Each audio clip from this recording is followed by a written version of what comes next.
This is Hemant. And Jessica. And you're listening to the Friendly Atheist Podcast. Please go to patreon.com/Friendly Atheist Podcast to support this show. Get your ad-free bonus episodes and video version of this podcast. It's me. If you so choose. I was in bed 20 minutes ago. We clean up for you good.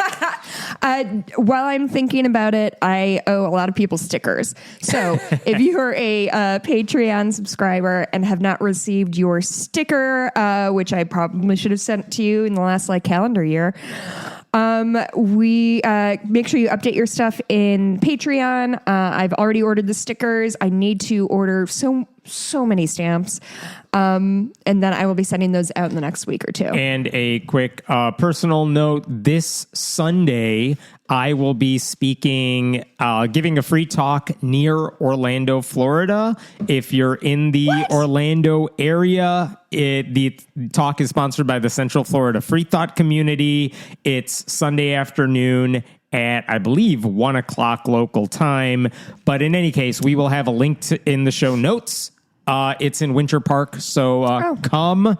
Jessica will also be there. Jessica will not be there. She would love to be there if somebody would pay to send her places and talk to people. She loves to do that. Do it. Cannot be more clear about it. Wow, you're going to Florida in the year of our Lord 2025? I had the same thought, but it's good people I'm talking to, so I'm looking forward to that. Cool. Let's talk and depress Jessica. That's the name of this show. I hate that. All right. Are you ready for this? I'm sorry. Our first story is just called Florida. That's me saying I'm going to Florida. Oh, I see. All right, here's the real first story. I thought we were also covering news in Florida. Oh, we will. We'll get to that soon. No, I saw a video of a sermon that is maybe the most bananas thing I've ever seen. This was delivered on September 28th, and it's from a guy you have not heard of. It's a relatively small church, but the pastor's name is Philip Thornton of Legacy Faith Church in Harrisburg, Pennsylvania. And basically, he wanted to deliver a message that, hey, congregation, you need to go all out when spreading the gospel message. Go all out. Take no enemies. You got to make sure you get the word of Jesus in their faces. Cool. And how did he illustrate that? Well, he strapped an AR-15 to his chest. No. And proceeded to aim it directly in the congregation's face. No.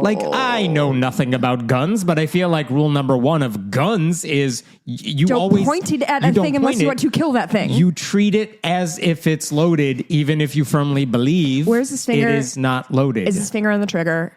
Because I do not believe this man has trigger discipline.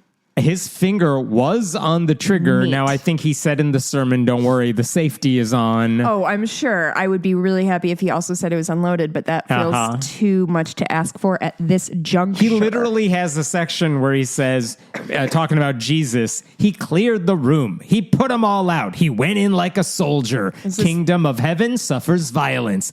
Then he's pointing the gun at everybody. Now, don't worry. The light's bright, because he has a laser pointer on, basically. The light's bright, right? There's nothing in the gun. Hands off the trigger, right? Light's bright. Laser's there. I can get any one of you. What the fuck? He had to target the unbelief. He had to get rid of the unbelief that was filling the room. He had to clear the room. You have to learn how to clear a room in faith. Is he talking about the part in Jesus Christ Superstar when it's like the 7/8 time thing and they're all selling things and gambling? He gets really mad. Is that what he's talking about? And then Jesus flips the table and aims a gun at everybody? Well, probably. I don't remember the gun part, but they did Jesus Christ Superstar at Hollywood Bowl. So maybe this is a new The funniest thing piece. is when you watch comments underneath his sermon video, which is still on YouTube. Cool. Well, why would he take it down? And other clips that have been posted since. Everyone is like, I know a lot about guns. I am a gun expert, and everything this man is doing is bananas. You shouldn't be aiming it at anybody. No. You should not have your finger on the trigger, even if you believe the safety is on. And also, what? Oh. Why? Why? What are you doing? Also, why? Why would you? Why? It's not even a prop.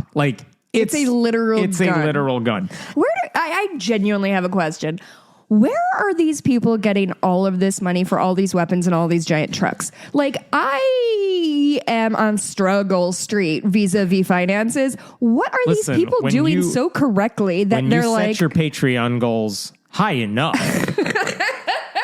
You can purchase whatever semi-automatic anything. I truly am so baffled by like all the giant trucks I see. Like, my dude, you had to be paid $1,200 a month on that thing. How are you doing this? What money do you have? At another point in the sermon, he encouraged the congregation to, quote, overwhelm your enemy with a violent action of faith. And this is creepy. Thank you. Because none of this was enough. Yeah. Don't worry. He had a scene partner. But wait, there's more. He had a scene partner. Oh, no. He had a minion who was behind him wearing camo and having his own gun. And then more guns. They role played a scenario in which these two guys snuck up on everybody with faith. Yeah, and here's what he said. Murdered them with their faith. He's still going on bullets. He's still going on we're going to act like soldiers going into a room. But really, this is a metaphor for how you spread the gospel. When soldiers would go into a room, it wasn't, again, just one person knocking on the door saying, hello, everybody. I came to meet everybody. No, they came in force. Is one this the biblical fluid soldiers? Movement, right? Is this the biblical soldiers that came in force, or like literal? I no longer understand what the metaphor is. No. But he and this camo dude, they walk like in synchronous, like step after step. And then he says they didn't have to talk about it, but when they entered a room, they continued to move in that direction. Please understand, this is where the body of Christ could learn some lessons, because one fluid movement is what God is after. All while he and his buddy are like tiptoeing across the room while slicing the pie and putting up their guns. Like, by the way, that minion of his, we're never told who that guy is. And we just had to take it on #faith that he was not a deranged murderer who was sneaking up on stage, tiptoeing. We're all assuming. But that guy does open up what appears to be a National Guard backpack. And I don't know if he's in the National Guard. A National Guard backpack? Like, it's a very unique, wait, that's the sort of backpack they give people in the National Guard. Okay. We're not told if he's in the National Guard, but I feel like you can't really use the equipment if you're not on duty. Yeah, that but doesn't also feel okay. we are not told that his gun is unloaded. The pastor made it clear to everybody, my gun is unloaded. Wow. We're not told that about the other dude. and then because this pastor thinks he's hilarious. Oh, I bet he is. He also said at one point, therefore, by faith, I recognize that whatever it is I have need of, I can go get it, right? Just like I took up the offering. How many of you gave more today than you ever? I'm joking, right? Praise the Lord. I can't help myself sometimes. Praise the Lord. It's so funny. I love threatening bodily harm to people for not donating to my scam church. It's funny because he demanded money while aiming a weapon at them. That's really funny. What did we learn from this? If his goal was, I want to teach church members they need to be unified and working together to spread the message of Christ, then do a human knot. Do one of those icebreakers. Instead, he's like, I know how to teach them a lesson. Let me grab my weapon from my shed. Can you imagine what the reaction would be if this happened in a mosque? Jesus Christ. They would firebomb it before they finished the sermon. Yeah. So this dude, there's a website, Penn Live, local journalism there. So the reporter for that outlet spoke to gun experts about this sermon and tried to get in touch with this guy. Would this have been the AR-15 that Jesus himself carried into the temple? So the experts, according to the reporter, the experts expressed disbelief at the video, which they said blatantly violates the first two rules of gun safety. Treat all guns as loaded and always point the gun in a safe direction. Quote, frankly, if I was there with my family, I would have ushered us all out the door as quickly as I could have. Well, yeah, because a man is brandishing a weapon at your family. Yes, and another guy, a retired NYPD detective, called Thornton, the pastor, quote, the model example of people who mishandle weapons. I understand the message he's trying to do, but there are so many ways you could do that message without pointing a weapon at your members. I mean, ACAB, but he's right. But the reporter, Juliette Reel, she also tried to contact the church, and all of a sudden, they were nowhere to be found. And this is my this is my favorite line in her article. Representatives of the church did not immediately respond to requests for comment. No one was at the church Wednesday, and Thornton did not answer the door at his home. But how could this have turned on him so hard? I can't believe it. But a couple days after this all kind of went viral, the church posted a statement responding to all the backlash they were getting online. And here's what they said. They didn't feel like they could wait this one out. The message, clearing the room, has attracted much attention. You'll find our official statement below. Then they said, like, context matters. Please view the video in full. Here's a link to their entire sermon. I'm telling you, I watched the video in full. The context does not help because everything I just told you that he did is what he did. I didn't take it out of context. That was fully in context, but this is what they said. You took it out of context on my fucking tombstone because I swear to God, if I hear it one more time, I will be deceased. Here's the relevant part of what they said. All right, hit me. At the beginning, Pastor Thornton makes it abundantly clear the rifle was a prop, all caps, prop, and for illustration purposes only. The firearm was disabled, parentheses, firing pin removed, cleared, and publicly shown to be ammo-free. Publicly? I mean, I guess he's like, look, everyone, no ammo. But I did not. He's shaking the gun and being like, it's not even rattling. There's no bullets in it. Except he really didn't do that. No. He just kind of said. Context, Hammett. They also said, then they're like, we were just trying to show believers how unbelief is an enemy to faith. By murdering. And then they're saying, look, he was trying to illustrate Bible principles.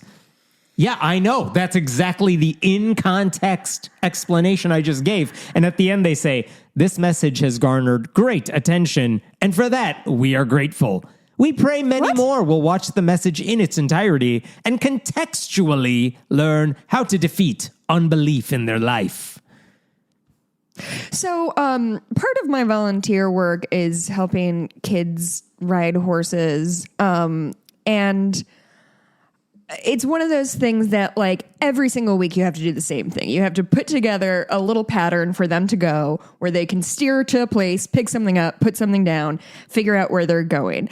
And honestly, a great challenge is doing that for 20 years and thinking of a new fun way to put a Beanie Baby in a bucket. Mm-hmm. I imagine pastors have a similar challenge of they're like, I'm basically trying to do a thing about Jesus this week and contextualize it. And you've heard this message before, so let me do something interesting. So I am sympathetic to running out of ideas.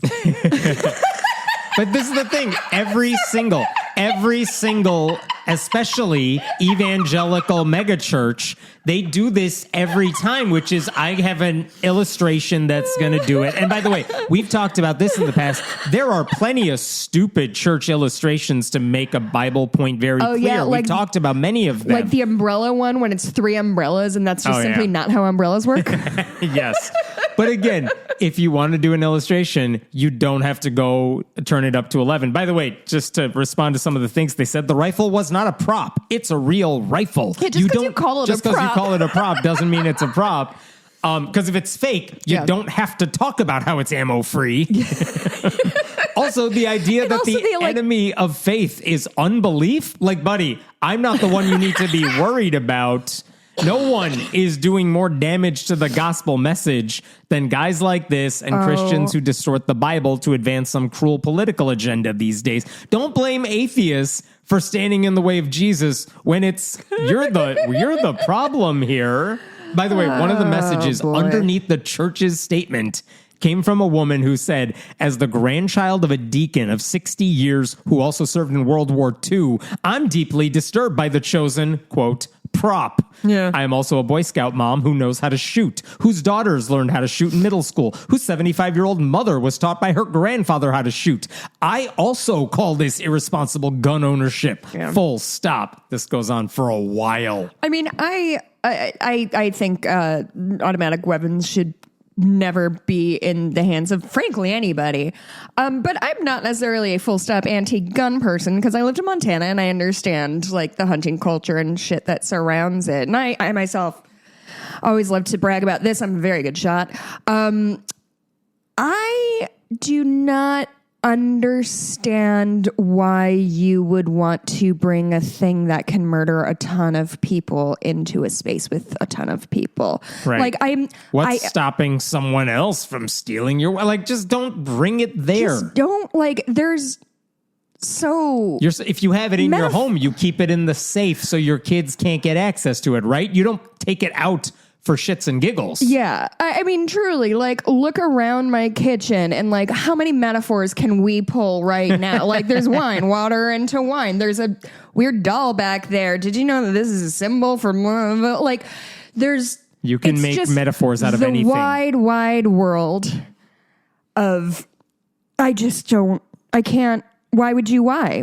Do you know how sometimes there are churches that, and we've talked about this too, they will sometimes, after a school shooting, especially, they will give away guns as like a raffle prize. That has happened many times. Excuse me? And it's always in the called wake out, of a school shooting? Yeah, these are not good people.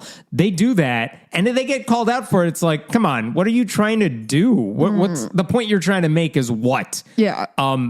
I've never seen them literally break out the gun to do a sermon illustration, but there you go. Christ. Oh, a corkscrew. You need certain tools to be able to get into the wine. That is your faith. Like, there's just a world of metaphors out there. Just look around you, sir. You don't need to get your gun into everything. These people are strange. All right. This is, I'm going to say it, weird behavior. Let's talk about a different story. This is an amazing story about free speech, but the person at the center of it, who is theoretically on our side of the aisle when it comes to atheism, not a good dude. I think I do we love could dunking say that on other up front. atheists. Yeah, we could say that up front. Okay, here's the story. Back in February, this 50-year-old atheist, his name is Hamith Kaskun, he apparently stood outside the Turkish embassy in London, and he wanted to protest. He doesn't like the Turkish government. He used to live in Turkey. Okay. He feels it's like a religious dictatorship now run by Erdogan, and he's not wrong about that. So what did he do to protest the Erdogan government? Something chill and nice and Brett Flowers? He held up a copy of the Quran. He set fire to it. No, we don't need to do While this. he did that, he yelled out phrases like, quote, "Fuck Islam," and "Islam is the religion of terrorism." Ooh, buddy. Now, in his bag was a T-shirt. They found this later. In his bag was a T-shirt with the words, "Islam is a terrorist ideology. The Quran should be banned."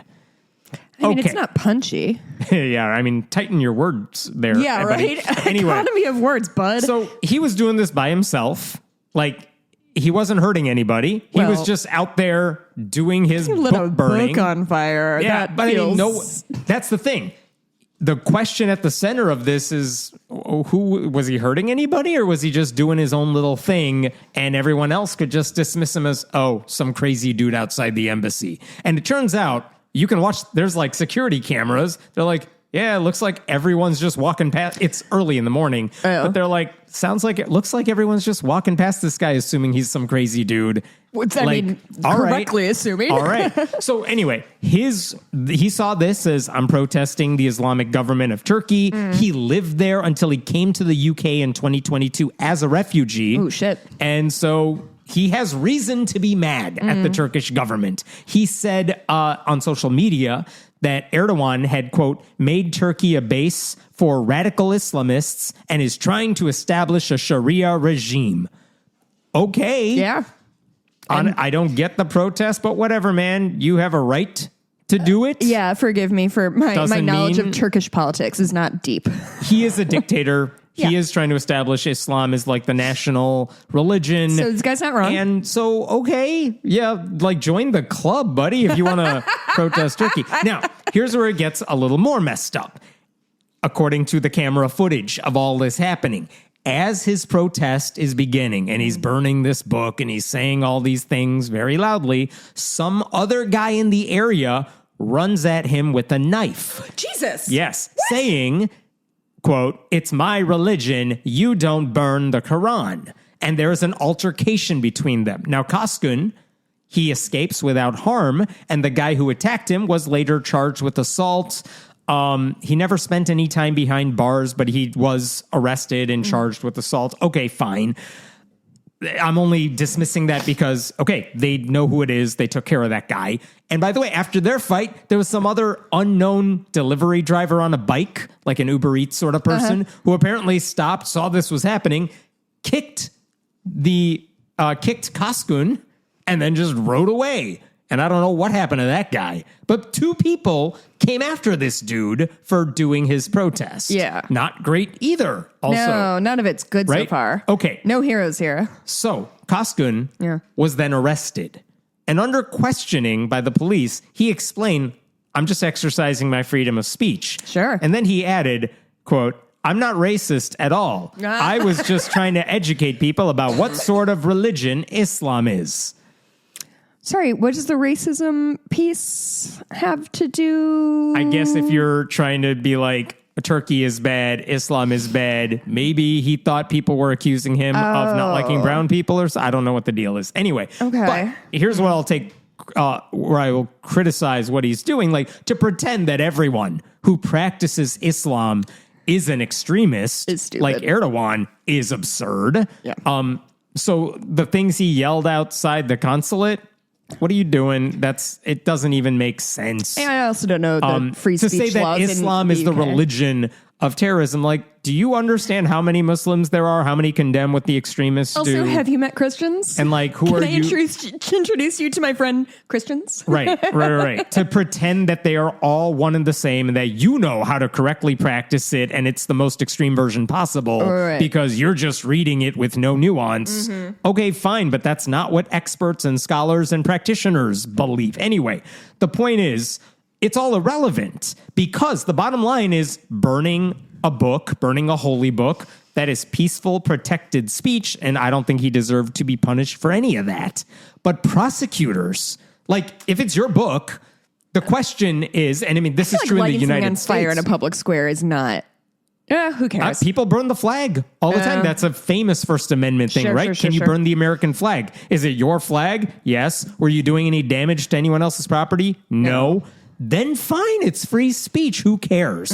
So prosecutors went after this guy after Koskun. Really? They said his protest was, quote, a threat to public order, which one group later said that is a classic case of victim blaming. Like the prosecution argued he should have known burning the Quran would be offensive to Muslims. They said he did it outside the consulate because he knew Muslims would be there. And that what he yelled out only confirmed that he's not critiquing religion, but rather the religious. So their argument is you were doing basically hate speech against Muslims, and you did this in a way to provoke them. And what's amazing about that allegation is that the court agreed. Really? Yeah, in June, Koskun was found guilty of a religiously aggravated public order offense. Basically, what the judge said is, look, burning a holy book by itself would not be a criminal act, but because of where you did it and the things you yelled out, you are crossing the line into disorderly conduct. Here's what the judge said. Your actions in burning the Quran where you did were highly provocative, and your actions were accompanied by bad language, in some cases directed toward the religion, and were motivated, at least in part, by hatred of followers of the religion. And that's why the judge also said, quote, I find that the defendant has a deep-seated hatred of Islam and its followers. It is not possible to separate his views about the religion from his views about its followers. And the judge said, I don't buy that you're just criticizing Islam, which, to be clear, the judge is like, that would be fine, but I don't buy that that's what you're doing. Quote, this is from the judge. He believes Islam is an ideology which encourages its followers to violence, pedophilia, and a disregard for the rights of non-believers. In his mind, the defendant, Koskun, does not distinguish between the two.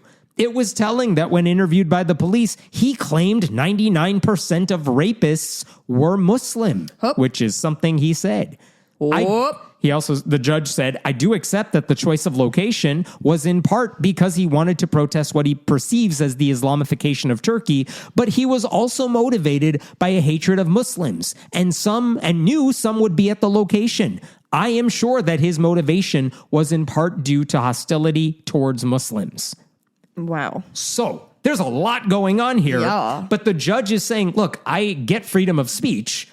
I believe that if you just wanted to burn a holy book, you have a right to do that, regardless of what anyone thinks of it.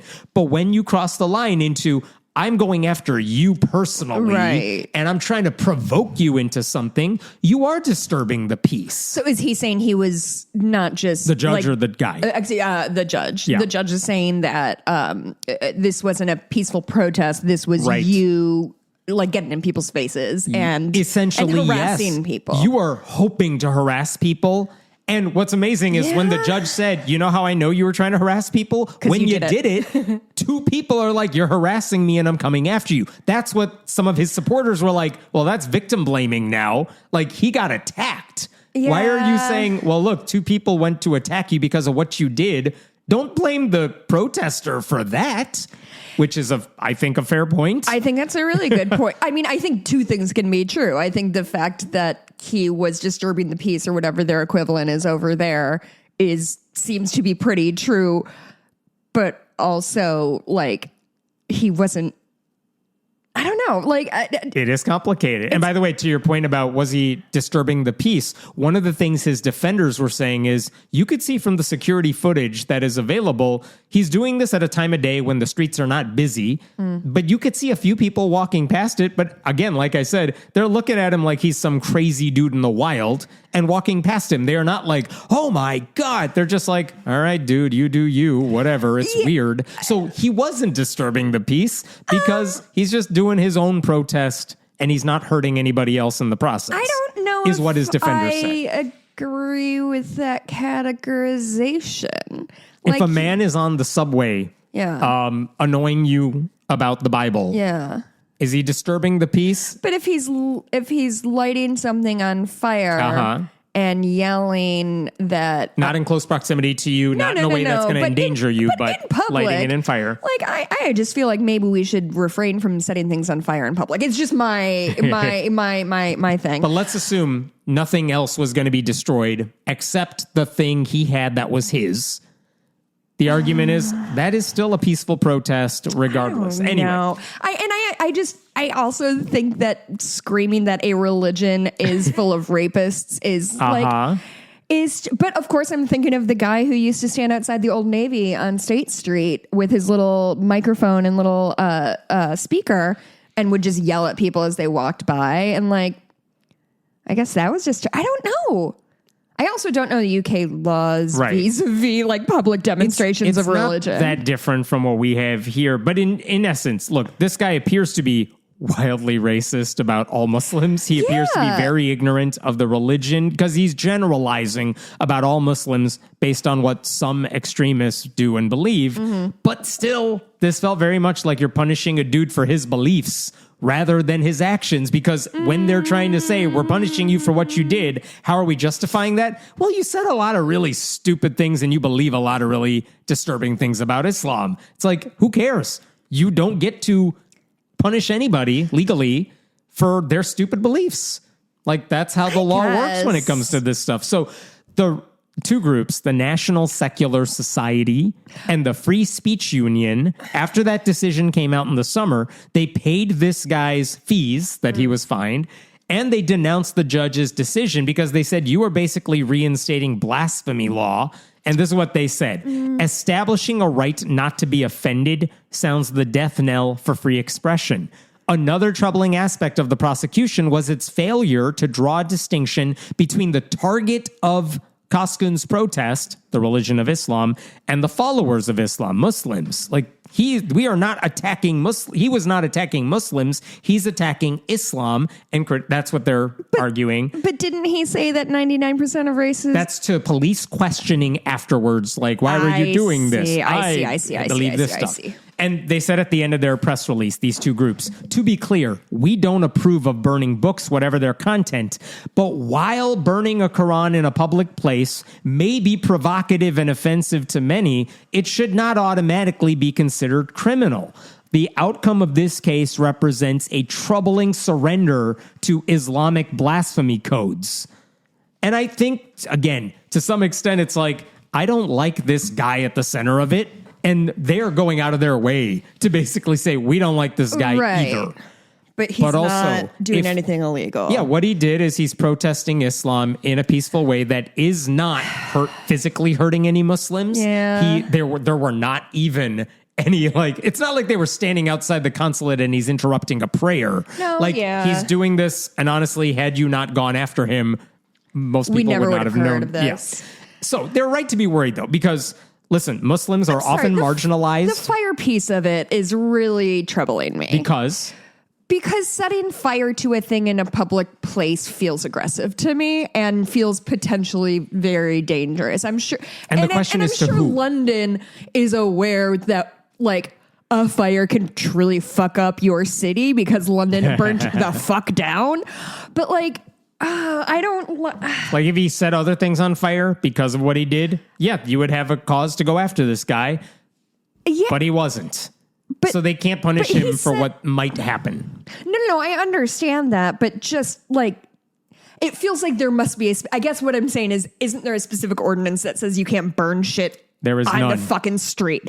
Maybe that's where we should start. The problem. Maybe that's where we should start. It's hey, don't start fires in public because, shit gets out of hand pretty quick. So here's the question then, and this is what the free speech groups were basically arguing.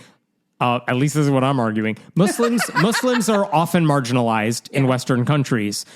Now, that said, there are plenty of atheists, including ex-Muslims, who have a lot of good reason to criticize Islam. Sure. And the concern from a lot of these groups is, are you limiting where and how we can express those criticisms? Because that is what they're worried this judge is doing. I don't like They're worried about the way you did this. Yeah. And that's what they were worried about. They also said, what happens if you're a former Muslim who has no love for your religion and the religion did a lot of damage to you? Would you be considered a criminal for expressing those beliefs in a way that other people found offensive?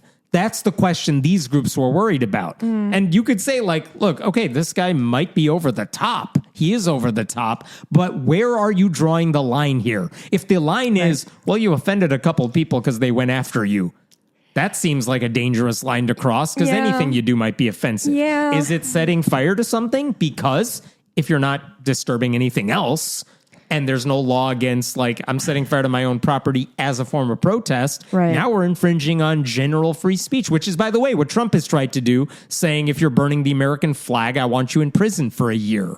He has said that.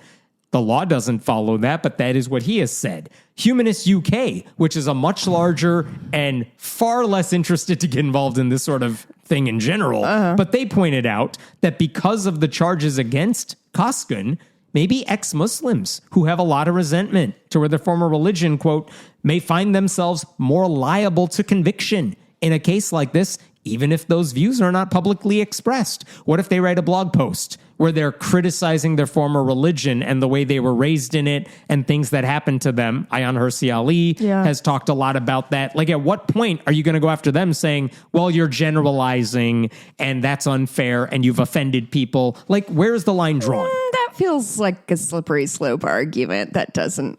I think what they want is, well, tell us where the line is drawn, because going after this guy for what he did, where are you saying he crossed the line? Because the thing you are saying he did you offend people? Well, guess what? A lot of former Muslims and a lot of atheists offend people the way they talk about religion. So is that really your problem? Because that's dangerous. Is it because he did it outside the consulate? Because guess what? There's a lot of people who protest outside government places. So tell us what the line is, because it seems like from what that judge said, you're going after the wrong things. Yeah. Okay. So the two groups that I mentioned earlier, National Secular Society, the free speech group, they raised money for an appeal, and they basically said, we want to fight this decision because we don't want to let the courts introduce a Muslim blasphemy law via the back door.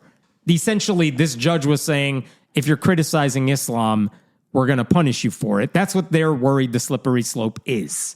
By the way, if we're talking about bad people, whose side are you on this case? The leader of the right-wing Tories in the UK supported that appeal, saying de facto blasphemy laws will set this country on the road to ruin. though. Like, so do you want to support the Tories? Also, a spokesperson for the Prime Minister, Keir Starmer, who is somewhat more liberal, but not really, said also there are no blasphemy laws and no plan to introduce any, which is support for free speech, but also very weak support for what's going on in this case. Like, thank you for telling us the obvious, but I mean, all right. Anyway, so last week, Koskin's legal team was back in court trying to appeal this decision. And this time, like, they had their panel of judges and they really quickly ruled on this. And the good news here is they've overturned that earlier decision by the judge. And what this new judge said is that, look, what this guy did was clearly political and not aimed at a person. So there's nothing wrong with protesting outside a consulate. The fact that he was, this is all what they said in their written decision. There's nothing wrong with protesting outside a consulate. The fact that he was alone made him far less intimidating to the public. It was daylight.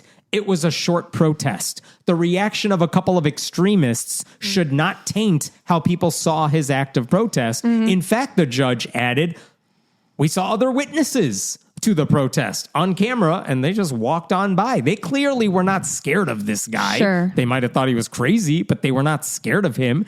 In short, they said, what he did was not disorderly. Order was not messed up. Sure. So he never deserved to be punished for that, which I think is the right decision to an overblown reaction, because had the blasphemy charge stood, the in effect blasphemy law, I mean, that could have been a green light to extremists that if anyone offends your faith, you can attack them. It's fine. Like, that's essentially what he was saying. This is what the judge said. There is no offense of blasphemy in our law. Burning a Quran may be an act that many Muslims find desperately upsetting and offensive. The criminal law, however, is not a mechanism that seeks to avoid people being upset, even grievously upset. The right to freedom of expression, if it is a right worth having, must include the right to express views that offend, shock, or disturb. ... The price we pay for basically having a liberal democracy is having to allow others to exercise the same rights, even if that upsets, offends, or shocks us. Yeah. So, good news. That means, I mean, I hope this decision prevents government lawyers from pursuing similar cases in the future. Now, again, going on the thing about how no one in here is a good person. Oh, boy. The head of the Free Speech Union, which supported Koskin, used the decision to make clear that because this is not a criminal offense, it's also okay to say, quote, trans women aren't women. I'm sorry? So we can say that all we want, which you absolutely can if you're a complete asshole. But yes, that should also not be criminal. You can say it, but like, what are you doing? Can you, I know these people love context. Can you please give me some context around why the fuck he would say something so They're fucking saying, stupid? look, we say things all the time that people find offensive. This is me paraphrasing again. But like, we say things that people find offensive all the time. It should not be punished because that's what freedom of speech is. So this man should not have been punished. And also, it's okay if we say things like trans women aren't women. Which, what the fuck is this guy talking about? What listen, the UK transphobes are like a very select going group of on with you guys over there, huh? Uh-huh. Is there like a trans army I wasn't aware of, and There everybody's really is. shaking in their boots? Because boy, these people are pretty angry about something that has nothing. Do you know how hard it is to them. find a story where everyone comes off looking bad? I mean, it's getting easier and easier these days, I'll tell you. Humanist UK put out this decision. Again, this is not the extremist group, but this is what they said after. Like, we believe that African people do not experience pain on the same level as white people. That's a real medical thing that they thought for a long time until like 10 years ago. This is what Humanist UK said. We are delighted and relieved to see Hamit's conviction overturned. While we do not agree with his prejudicial views about Muslims, he did not express these at the time of the act for which he was previously charged, and the judge has now found he should not have been convicted, which, okay. Yeah. Now, adding on to the everyone's bad. Oh boy. Oh, Koskin previously said before this decision was announced that win or lose, he's planning to go on a national tour, quote, burning Qur'ans in other cities. By the way, this dude has also supported a UK version of Laura Loomer, a guy named Tommy Robinson, who is a far-right anti-Islam militant. He said of Robinson, "I love him." Okay. And so now... Are men okay? No.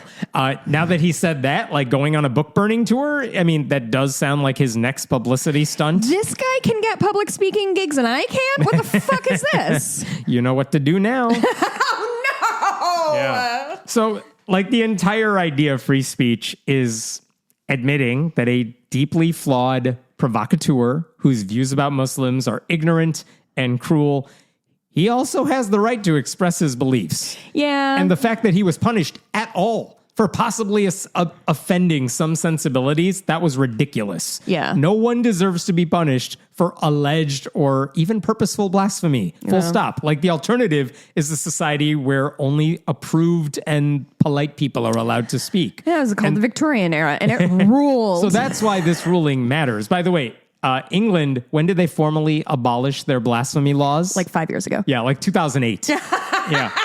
The fact that they were willing to almost... People were really trashing the Church of England, I guess. The fact that they were willing to basically resurrect them to appease religious outrage, that would have been a horrible idea. So, and the fact that a violent response to speech may have led to censoring the speaker rather than condemning the violence, that was also ludicrous. So the fight here is not defending the dude in question. No, he's a bad guy. It's about defending the boundary between ideas and individuals and remembering that, listen, if you want to live in a free society, no single holy book gets to function as like a gag order on everybody else. You could say and do whatever you want to your copy of whatever book you have. And that should be something everyone supports, even if you don't like what the people are doing. Yeah. That's something Republicans haven't figured out since they want to go after flag burners. Is that really something that's happening right now? Oh, are people burning? Trump says it, but again, this is Trump. He says a lot of things, and it doesn't mean anything. Has there been a rash of burning flag? I truly, no. Of all of the weird right-wing bullshitty things that I can't relate to, the preciousness over burning a flag must be the most unhinged one of them all. Because, like, my dude, you are wearing it as a Speedo. Your truck nuts have the fucking stars and stripes on them, but you're mad that this shitty polyester flag that was made in China is going to be burnt in my backyard? There you go. Yeah? This is what we're doing here? Yeah. It feels so deeply out of touch with anything that actually matters, I guess. Correct. I can be right sometimes, gang. Do you want to move to a totally different story? I guess. Here we go. Dang, we were on that one for a minute. We were. So, Ohio in May, Republican-led governor, everything. They passed a bill. A thriving state, I assume. State. They passed a bill in May. It passed in the State House 96-0. That's how uncontroversial this bill was. Okay.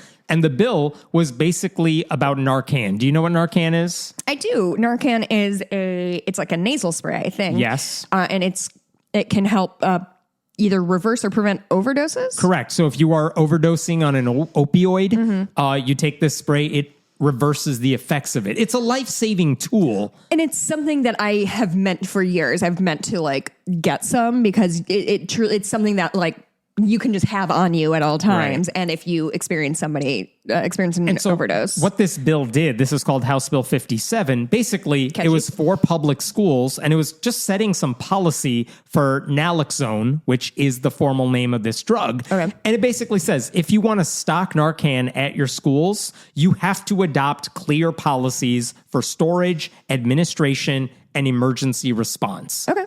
Like, yeah. That totally makes sense. Also, it's worth noting, Narcan, like, if you use it incorrectly, it's not dangerous. Okay. So, like, we just want you to store it safely, and you just got to have some rules about how you use this temperature control. Yeah. Don't put it in sunlight. The bill also gave schools the ability to receive donations if they want to purchase this stuff. Okay. So, again, totally fine. That's why it passed without any opposition. Ohio, again, is a state where opioid use has been pretty significant. Well, yeah. So, like, this is a big deal. bumping up against Appalachian country. And boy, the pharmaceutical companies ran roughshod through that region. Yeah. So when that bill passes the state house unanimously and it gets to the state Senate, you would think, all right, it should also be pretty unanimous here too. And I think here's what happened in the state Senate, because I haven't gotten a perfect picture of how they did this. But the state Senate's like, this is a bill that's definitely going to pass. Are they going to tack something on? What can we tack on to this since it's definitely going to pass? So what did they tack on? Let me back up for a second. 10 Commandments. Let me back up on this for a second. Earlier this year, Ohio also passed a bill. Like, remember we talked about released time to go to Bible study in the middle of the school day? Oh, no. What used to be the case in Ohio is they said, and this is a national law, so it's okay nationally, if you want to have a policy in your school district that allows students to leave campus during the school day to attend religious class or whatever, you're allowed to adopt that policy.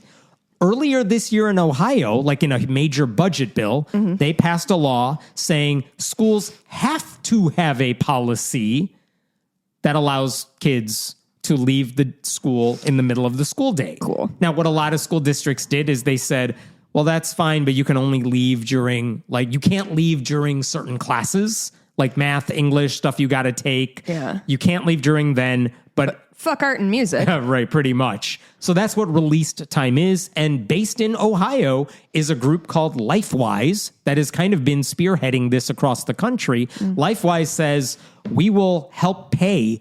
We will give you the curriculum you need. If your church in Ohio wants to take care of the location and stuff like that, we'll take care of background checks for your teachers.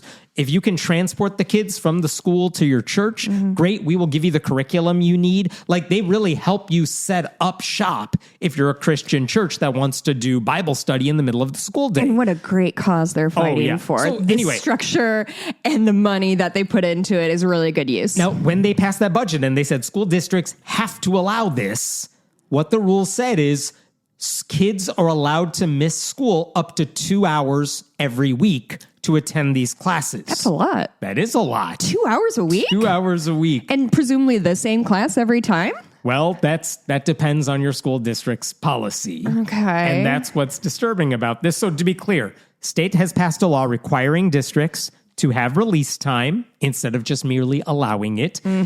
And when they saw this Narcan bill cross their desks, they said, you know what we need to do? Let's make sure instead of allowing kids to skip 2 hours per week or 2 periods per week, let's just make it unlimited. They want to remove the cap entirely for how much time a kid can leave school in the middle of the day to go to church. So now... Are truancy laws not a thing in... truancy laws? Yeah. There's not a thing in Ohio? Because I believe children are legally required to be in school for a certain amount of time. Again, this goes back to the district policy. There are certain requirements a district can set for what you need to be in school for.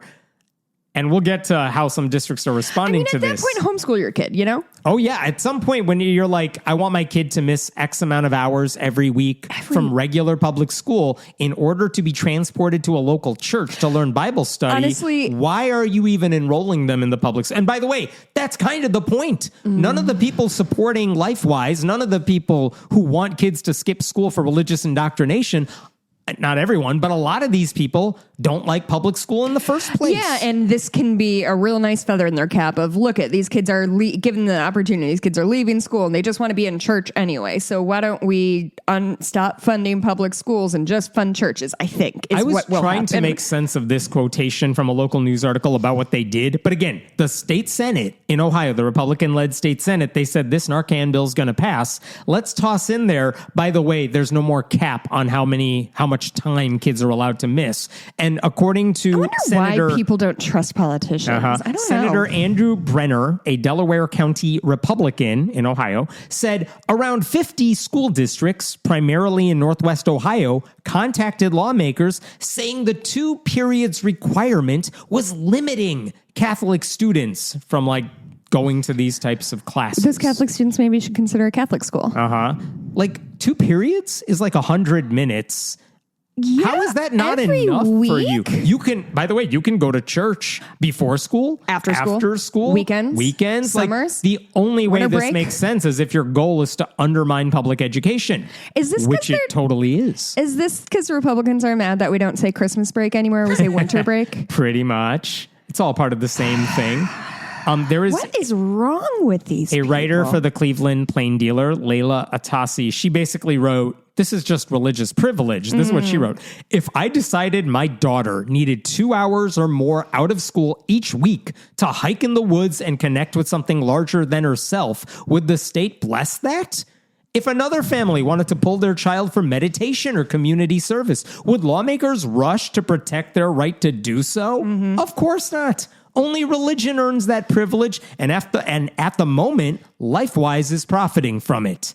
That said, correct. Even if it were an option, I would not pull my kids out of class for extracurricular instruction because it disrupts the rhythm of learning for everyone. Yeah. Teachers have to stop and adjust lessons around who's coming and going. Classmates lose continuity. It creates distraction and division, and it sends an unintended message, you brought this up, about what matters in a school day. Yep. That electives like art, music, and physical education are expendable, the periods worth skipping, when they're often the classes that keep students most engaged in school and well-rounded in life. Yes. That's the thing is like all of this like gutting of the arts and shit like that. Not only is it bad for society, but like, I'm sorry, are kids complaining about doing too many art? Like, oh, I hate singing every day. The endorphins really suck. Yeah. Like, what are these? It's just about winning with these people. It's not about what's good for the kids. It's not never about what's good for the kids. For the school. And it's not even about what's good for like growing good citizens. You know what I mean? Like the way RFK is constantly harping about like, you know, but like autistic people are never going to pay taxes. Like this sort of if something is not actively profitable, then it's bad. I mean, these are the people who... Yeah, STEM is all that matters, and that's it, and nothing else. Yes, and for like... education, yeah. Just the dude who, like, yelled at me in the bar, though, one time of, like... You're going to have to narrow that down. Yeah. Oh, you're a literature major? Oh, you're... Like, yeah, dog, do you read books? Do you care? Like, you see movies, don't you? Why do you hate actors? Like, what are you like, these people hate the people who produce everything they consume. They hate the immigrants who put food on their table. They hate Hollywood who puts the entertainment on their TV. They hate fucking musicians who... It just... who all their Christian songs are copies of. Yeah, I mean, truly... Was there a trend, or am I imagining this, that they, like, in, like, the 2000s, they would release a country version of a pop song? I'm sure it was, but I think more to your point, I know Seth Andrews, the Thinking Atheist, has done entire talks about this, about Christian versions of popular secular groups. Like, oh, like, you like this heavy metal band? Here's the Christian version of the same thing. Oh, God, it's so bad. So the new law still says students cannot skip a core curriculum subject course to attend a religious instruction course. That affects their funding. Now, here's a way to fight back, though, because the governor has not signed this law yet. He will, but that's where we're at right now. But the author I mentioned earlier, Layla Atassi, she mentioned there is a way to fight back. Last year, knowing that they were going to give this release time law more pull, one district adopted a policy that said every course that gives out letter grades, we are now calling that part of our core curriculum. Oh, nice. Guess what? Music class gives out letter grades. Sure does. Gym you got to get your solfege, right? So like in that district, the only classes anyone's allowed to skip, recess, lunch, like not even classes. The only periods you're allowed to skip are recess and lunch. And guess what? In high school, you don't have recess either. No. And your lunch is 22 minutes, if I remember correctly. And so they're saying, okay, we are following the law. Oh, genius. We are allowing kids to leave, but per the law, they're not allowed to leave core curriculum classes. So that's very they can good. leave during this one period. And if you can't make it to your church and back in time, you can't go. Get a closer church. So in effect, that district is limiting when kids are allowed to miss class. So even if this new law gets rid of the 2-period cap, it won't affect that district since students didn't have that much non-graded time anyway, which is a brilliant workaround, and other districts need to adopt a policy like that immediately. By the way, a lot of Democrats are still voting for this bill and did when it went back to the House. I mean, because what are they going to do? Fight against Narcan? Honestly, when I saw that we were talking about Narcan, I was so sure it was like right wingers being like, oh, if he did drugs, he should die anyway. Like that kind of thing. Like kids shouldn't be carrying around Narcan. I was so geared up for that argument that this really took me by surprise. Do you have a sense of how many students on a weekly, monthly, yearly basis are actually taking advantage of this? Because I'm wondering if this is I don't have a specific in the state of Ohio, but like LifeWise has bragged that tens of thousands of people are taking advantage of this. Which isn't that many. It's not that many, but again, it's heavily concentrated in certain areas. Sure. Oh, well. And that's the thing. So it's like if a lot of kids in your one school district are taking advantage of these programs, you're making it next to impossible for teachers at the real school to do anything. Because like if half the kids are out, then how are they supposed to teach the class? Again, I've mentioned this before. It's why a lot of teachers really hate field trips. It's like, all right, I get that it's a necessary thing and it's good for the kids, but also I can't teach that day. Yeah. So I just got to wait till tomorrow to teach what I was going to teach. But if kids are missing like once a week, once or twice. Yeah, that's incredibly disruptive. Like, what are you going to do? And so that's the problem. It's not that this is happening in every state and every district repeatedly, but it's concentrated in some areas, and those areas make it really hard to get public schools on the right track. I see. Because that's the point. Yeah, I was just wondering if this is sort of a like Sound and Fury kind of thing of we really want this passed and then nobody has to think about it or talk about it ever again because nobody actually wants this. You know, I have another story about something similar to that, which we will talk about, but it's not release time. A lot of schools take advantage of release time, but there you go. Yeah, I can't think of anything when I was growing up that I would have been able to like regularly miss class for. Nor would I have wanted to. Yeah, that's true. I mean, in junior high, this kid, Jake, broke his arm and he got to go to the doctor a lot during class. So I still remember that. And I was jealous of him, which is insane. Jessica, why would you do that? Let me give you an update on a different story here. We've talked a lot about how Washington State recently passed a law requiring clergy members to function as mandated reporters. I feel like this is bad news. Of course it's bad news. Now, before the bad news comes, let me remind you of what the good news was. They wanted priests to function as mandated reporters. So if you learn that abuse is happening to a child, you have to tell law enforcement. And everybody was like, yeah, da-doy. Yeah. If you're a teacher and you learn that a student is the victim of abuse, like you have to report that to your higher ups. And in turn, they have to take action on that. Which is something that every adult... Social workers, true. Any adult who works with an at-risk population has, it's if you're going to hurt yourself, if somebody's hurting you, if you're planning on hurting somebody or something like that, it's like legally, like Hemant and I are both mandated reporters because we work with young people. And if one of the young people I work with is like, hey, this happens at home. Yeah, I am going to You don't get to keep that a secret because you want to maintain trust. No, you have to legally tell. Well, yeah, but if I keep a cool secret with a 14-year-old, then that also makes creepy. me a really cool dude. So the priests, their argument was, of course we support mandated reporting and we will be mandated reporters, except when we go in the special room. What if we learn about the abuse in confession? What if a kid comes to confession and says they're a victim of abuse and their father is hurting them? That's a secret we keep. What if the abuser says, I'm feeling really bad because I'm doing all the abuse and I want to atone for my sins and then keep doing the bad thing? The priest wants to keep that secret. And what they did in Washington State is they passed a law this time after so many attempts saying, no, they're mandated reporters and there's no exception for the confession booth. You don't get to say, of course I'm a mandated reporter, except between the hours of 11 and 11:30 when I'm sitting in this box on this side of the church. Like, no, there's no exception to that rule. You're a mandated reporter, period. And can I hearken back to a story we did a few months ago that genuinely kind of fucked with me in a very real way of a man confessed to his brother-in-law that he was molesting the brother-in-law's kid. And he was doing something to someone's kid, but he did tell his brother-in-law. I thought it was the brother-in-law's kid. I can't remember the specifics. And he told him like in a fucking parking lot or some shit like that. But because it was COVID.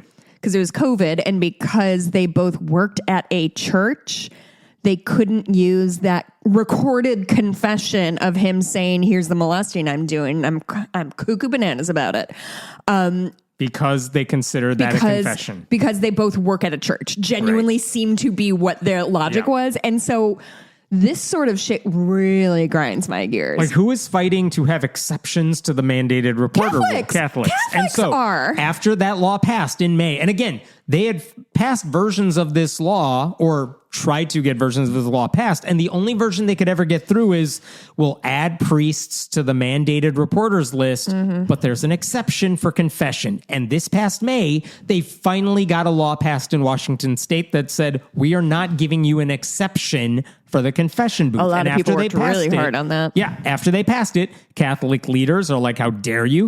They sued to block the law. The Republican-led U.S. Justice Department filed their own lawsuit because the Trump people. Anti-Christian. The Trump people are like, well, we got to give predators some safe space. So that's what the law did. And after the bill was signed, the Washington State Catholic Conference said, you guys, we totally care about kids. But here's what they said. While we remain committed to protecting minors and all vulnerable people from abuse, priests cannot comply with this law if the knowledge of abuse is obtained during the sacrament of reconciliation. In plain English, you guys, come on. If we learn about it in confession, we get to keep it a secret. It's magic information. Right. Then. So they insisted their religious beliefs should override the communal need to protect kids. I guess this is they wanted a loophole for child abusers. Is sort of maybe my main reason I do not understand religion is like the fact, not just the fact that like they're fighting against it in such a loud way, which to me feels so absolutely insane, like so out of pocket, but also like if I am a real like on the ground Catholic priest, I cannot imagine a world where hearing that a person is raping a child or that a child is being attacked by their family and not want to do everything in my power to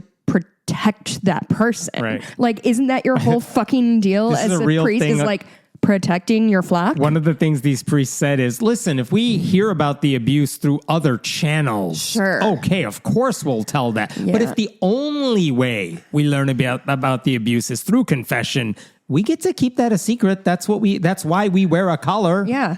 By the way, the bishop's lawsuit, it was absurd in another way because they said, you are forcing us to make a choice between, damned if you do, damned if you don't. They said, making us choose, like, should we report what we heard in confession? You're making us choose between temporal criminal punishment and eternal damnation. Oh, Jesus fucking Christ. Yeah. Eternal damnation. I'm so sorry. Jesus would meet you at the fucking pearly gates and be like, hey, my dog, you didn't have sex your whole life. You dedicated your entire life to spreading my message and helping the poor and counseling people. But wait, when that 8-year-old was getting raped by their uncle, you told the cops, help for you. Like, are you out of your, like, these fucking... Their actual options are, no, you can protect kids or let the kids suffer even more. That's what your options are. But they're like, we might, if we give up the secrecy of confession, Catholic Jesus will burn us. Can we take a quick side quest? Because I am listening to a podcast about Heinrich Himmler.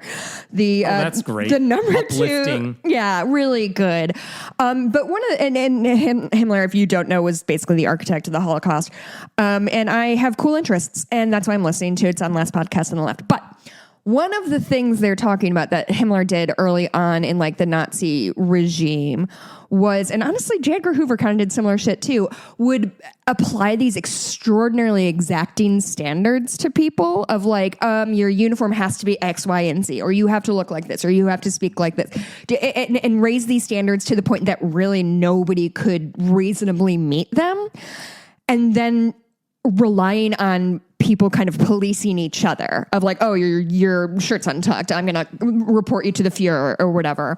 And to me, Catholicism feels like it has very similar elements of like, we're going to dictate a very specific way that you have to live your life, which historically speaking, fucking nobody can do. Like every other priest we meet has some kind of dirty secret, but they're being expected to be upheld to these insanely exacting standards and then policing each other of like, Daddy Pope, this guy turned in a child molester. Yell at him, please. Yeah. And that's to me what this shit feels like of like, we're going to set you all up to fail your entire life and then be the solution. Yeah. Religion is the cure to problems created by religion. Yeah. Anyway, that's how I think Heinrich Himmler and the Catholic Church are similar. There you go. Love Jessica. Hire me to speak. Washington's governor, Bob Ferguson, who is Catholic, he had the right reaction to all of this. I'm disappointed. Are you fucking kidding me? I'm disappointed my church is filing a federal lawsuit to protect individuals who abuse kids. Yeah, dog. Yeah. You got it. So, last time we talked about this, in July, just before the law was supposed to go into effect, a federal judge was like, oh shit, I need to decide on this now because the law is going into effect tomorrow. You need my response? Well, I'm not ready to give you my final response. That's okay. So I'm going to issue a preliminary injunction saying the law's not going into effect yet. Let me look at this. But he basically wrote in that preliminary injunction, it looks like the Catholic bishops are, quote, likely to succeed on the merits of their free exercise clause challenge and otherwise meet the requirements, blah, blah, blah, of the issuance of a preliminary injunction. Saying, I think if they're saying you're impacting my religious beliefs, you're probably going to win on that. So I'm going to put a pause on this law for now while we deal with until I issue my ruling. Right. And now, here's the update. It seems that state officials have concluded we're not going to win this in court. So they were like, can we compromise on this? And that's what they have now done. We'll sacrifice half of the children to the Catholic Church. Yeah, but so we get to protect the other half, right? Basically, in order to protect the part of the law that makes priests mandated reporters outside of confession, they are saying what happens in the confession booth can stay in the confession booth. That's what their compromise is. Priests are still on the mandated reporters list for everything they learn that happens outside of confession, which is a thing that should have been the case anyway. I'm shocked it wasn't. That's it. They were like, we would rather not have you tear down the entire law and call the whole law unconstitutional, which is kind of where they thought this was going. So they said, fine, give us that part of it, and we will pretty much do what every state that has tackled this has done, which is saying the confession booth gets to be your secret little space to protect abusers.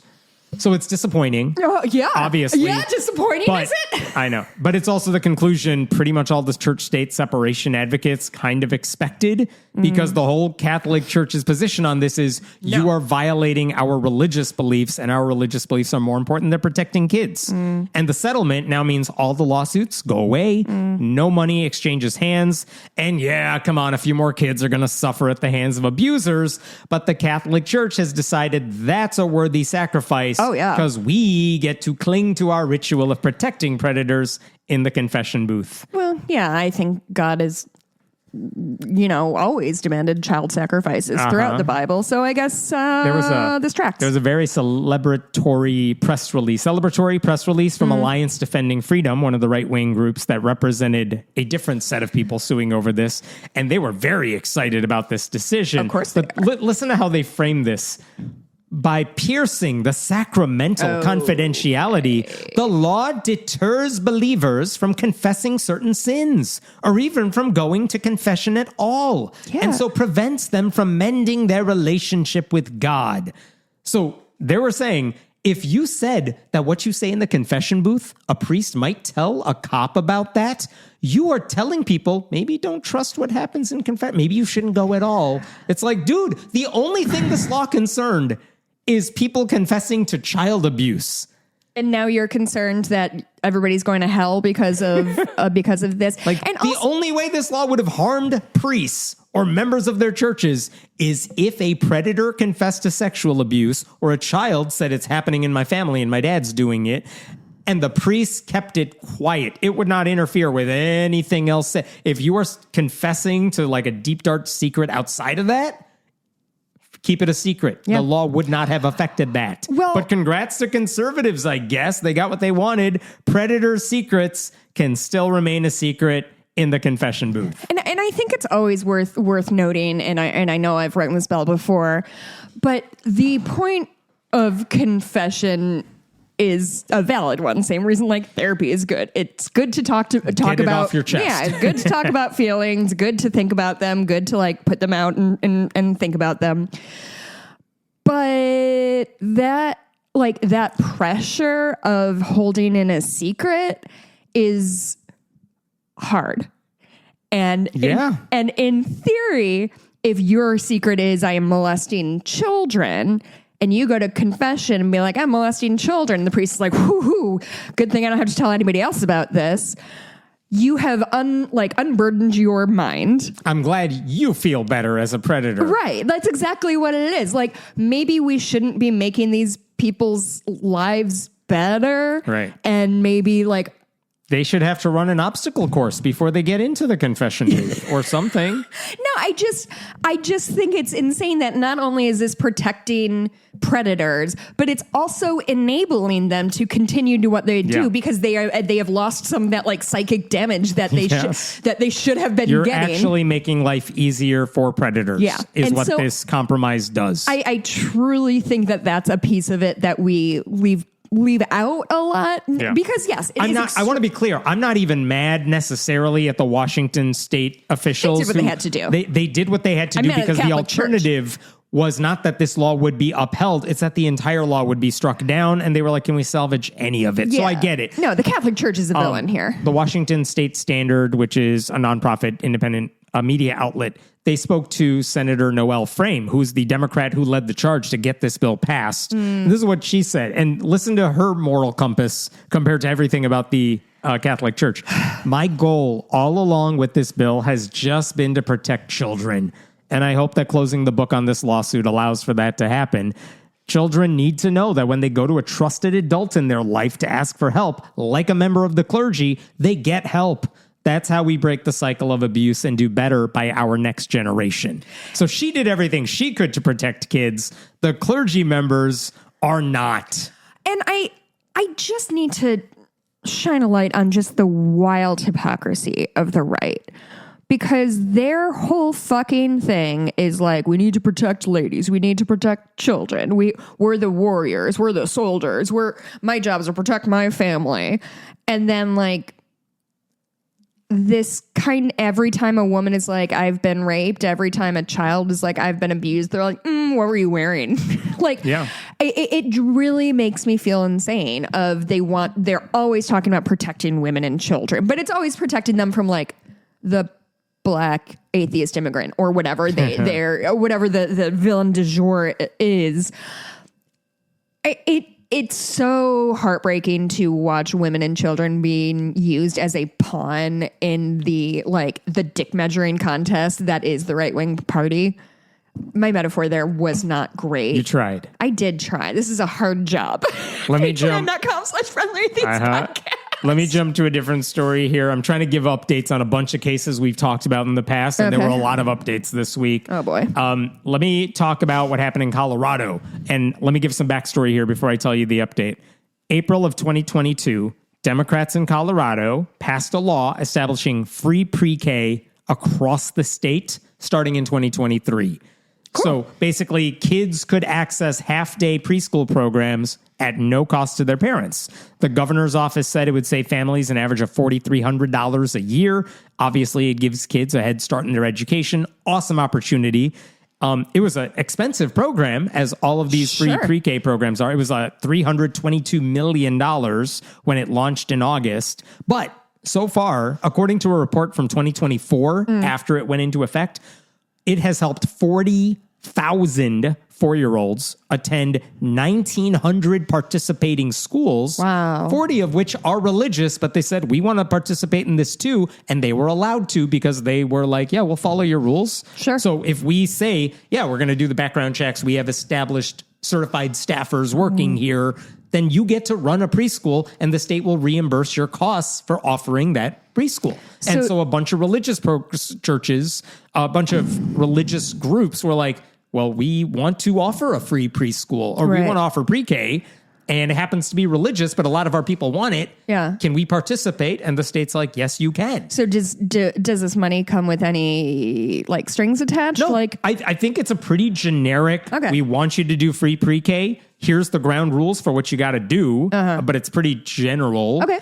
And they're like, if you're participating and you meet the requirements, yeah, you get reimbursed. Okay. So when I say there were some generic rules, you can't discriminate against students. You can't reject a student. These are the strings I was asking about. You have to accept kids regardless of race, religion, gender identity, sexual orientation. And because of those two, the Denver Catholic Archdiocese and two of its parishes, the St. Mary Catholic Parish in Littleton and the St. Bernadette Catholic Parish in Lakewood, the three of them, sued state officials. And when we talked about this, it was almost hilarious because of their argument that they were making. Their argument is, look, Catholicism requires us to reject students who have gay parents. We've heard about that at Catholic schools. What about staffers who are in same-sex relationships? Catholic schools get to fire those employees. They said, I can't believe Beth, the lacrosse coach, was a lesbian. Who would have thought? They said, we can't recognize the existence of trans people. We can't use their pronouns if they conflict with what the birth certificate says. I need to see that ding-dong before I say he. That's the Catholic Church for you. They wanted to ban students from wearing the opposite sex's uniform or using the wrong bathrooms, which is hilarious because preschoolers, I promise you, using the wrong bathroom. If they're using bathrooms are a win. Yeah. So I feel like they have non-gendered bathrooms in like most schools, period, because you want 2 doors available, period, for whoever needs them. Yes. They also wanted to prioritize the acceptance of kids from Catholic families over like all the Jewish people banging on their doors to go to Catholic preschool. I mean, they have to turn away a crowd every morning. The law already permitted them to accept kids from their own parishes. They're like, we get that. Why you would want that. So that's fine. Okay. That doesn't count as discrimination. Fine. But the goal was clearly, you're saying we can't discriminate against LGBTQ people. And I hate that. And we don't like that. That's my favorite thing to do. And the simple solution to that is, that's fine. Don't take the state's money. Just open your Catholic preschool, open it up to whoever you want. Whomever you and need. You can discriminate however you want. Congratulations. You did it again, Catholics. This is why I said it was funny, because when they wrote their lawsuit arguing against this, they said, well, we know we can open up our own school and not take the state's money. I don't want to, though. But you're shutting us out of the marketplace. This is what they argued. Any providers who do not participate in the universal pre-K program will be severely disadvantaged since they will be forced to charge significantly higher prices than the participating programs. Are you just explaining how the economy works? Yes, this is what they actually argued. If, like, across the street is a preschool that is free, why would anyone come to us and give us money? And by the way, if our enrollment goes down, we have to charge our own people even more. Excuse me. Don't you care about our bottom line? We're the Catholic Church. Have you heard of Catholic schools? Because I believe people pay to send their children to Catholic schools fucking all of the time. So in the marketplace of ideas, the Catholic Church is saying, listen, we're losers in the marketplace of ideas. We need these special privileges to compete. And these neutral rules are unfair to us, so it's not fair. So we want you to shut down universal pre-K for everybody. Like, that is broken brain religion for you. This program could lift up families that cannot afford basic early childhood education. It could help students get a leg up on formal schooling, but that's a problem for these Catholics because they want to prioritize bigotry and ignorance over the needs of kids. And again, they wanted to say, we're not trying to shut down the program. We just want we're willing to shut it down if that's what it takes for me to get my way. Yeah, they want to be able to take taxpayer dollars and be bigots. Yeah. That's what they're hoping for. So, God, isn't that the white dude's dream? Is like, I want tax money and I want to be racist, and no, I will not be taking questions at this time. Now, the good news is in June of 2024, a U.S. District Court judge, he ruled mostly in favor of the state. He said he said they're not discriminating against religious schools by saying you have to abide by non-discrimination laws. But here's the but. The judge said, but you are allowing Catholic schools to prioritize kids from Catholic families. And so you kind of are allowing a faith-based exemption to following the rules. Okay, so erase that. Right. So the question is, are faith-based exemptions allowed or not? The state doesn't get to have it both ways. And this is what the judge was hung up on. Like, if you're saying like religious entities can bend the rules in certain cases, can't they bend the rules and say, we don't want to admit gay kids or kids from gay parents? It's almost like we shouldn't be giving churches and religions all of these special privileges to write their own rules. Mm-hmm. So basically what the state said is, you know what? Here's how we're going to resolve this. We said, well, religious entities can have these can bend the rules in some way. You know what? We're going to remove that altogether. So anyone who has a universal pre-K, if they want to allow self-select certain types of students. Sure, like your district or whatever. Then you know what? We'll allow it for everybody. So now we are not making a special exception for religious groups anymore. Period. That's how the state tried to get around it. Basically, their rule is, listen, if a few Catholic schools want to limit themselves and say no Jews allowed because we want to prioritize us only, we're willing to let that slide if it keeps the program in place with all the benefits, because the cost to us is relatively minimal for that. But the case was still in courts because what's the judge going to say now that the state has responded this way, right? Oh, okay. That was the issue. And now the good news is that this week, the 10th Circuit Court of Appeals, they said, now that we've heard all of this, what that earlier judge said, we're going to affirm that, which is that there is no religious discrimination happening. So the no discrimination law can be in place because nobody's discriminating. Nobody's getting special treatment anymore. These are the conditions for getting this money. Yeah. Do it or don't. They even said when a school takes money from the state that is meant to ensure universal education, then its doors must be open to all. Yes! And they also said the only relevant limitation on any preschool's participation is the non-discrimination requirement, which applies to all preschools, regardless of whether they are religious or secular. No one's getting special treatment, is what they were saying. Wow. Now, the Catholic Church argued, well, you're making some exceptions for kids with IEPs if they need special education. What about Head Start kids from poor families? So you are making some exceptions. So let us get a hand on that ball. Yeah, they're saying you're allowing some exceptions to bend the rules. Yeah. And what the court said is, I'm going to paraphrase because the way they wrote it is really long. Okay. They're saying, well, when we say you can allow kids with IEPs, you can make special exceptions for kids with IEPs or who are in Head Start, you're trying to make the program more exclusive. What you guys want is to make it exclusive and shut kids out. You misspoke. It's more inclusive. Sorry, that's what I meant to say. Allowing kids to participate, that is good because it makes the whole program more inclusive. That's not a bad thing. Yeah. And they said at the end of their decision, this is a case about preschoolers. No one would reasonably mistake the views of preschool students for those of their school. Meaning, if you say children from same-sex families who come to our school, people might think the Catholic Church supports it. And what the court's saying is, no one thinks that because you allow kids with gay parents in your school, that this is what the Catholic Church believes. What are you talking about? They said teachers and staff are the ones responsible for disseminating a preschool's message and developing the curriculum, not the kids you teach.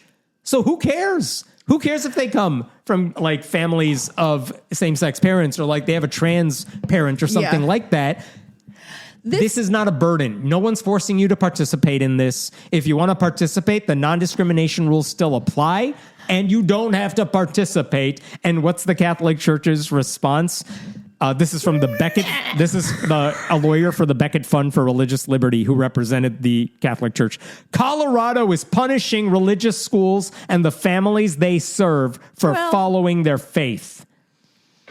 And the judges wrote, the department. Go fuck yourself. I know.